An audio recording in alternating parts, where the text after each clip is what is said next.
A standoff between police and a domestic battery suspect turns a quiet neighborhood in Belvidere into a flurry of activity.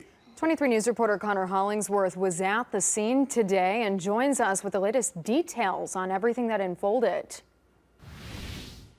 It took a community effort to determine what was going down Wednesday morning in the 1500 block of 11th Avenue in Belvidere.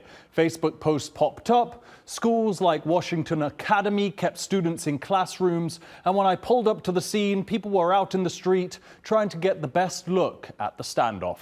Anytime you can have a resolution where nobody from either side gets injured and the individuals that we're looking to apprehend give themselves up without any violence or force needing to be used would be considered a success on my part.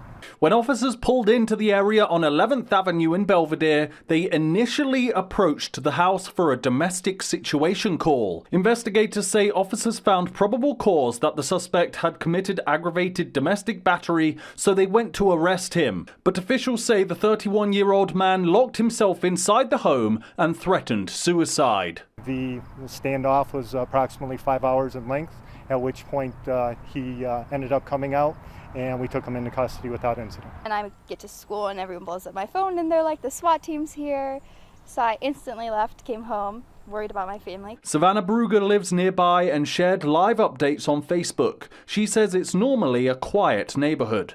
You can walk around this neighborhood at night, not be worried. You don't even need pepper spray. But even with danger near her doorstep, Savannah praised and thanked the police for their efforts. I think they handled it as perfectly as possible. There was no bloodshed. We didn't hear a single gunshot go off. Training is going to be critical in any situation.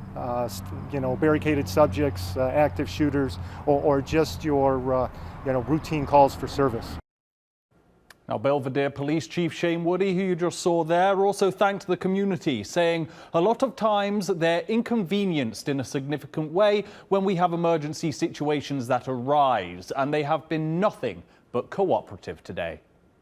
A thankful, peaceful ending. Thank you, Connor. And the incident is under investigation. We will post any updates, if there are any, on our website.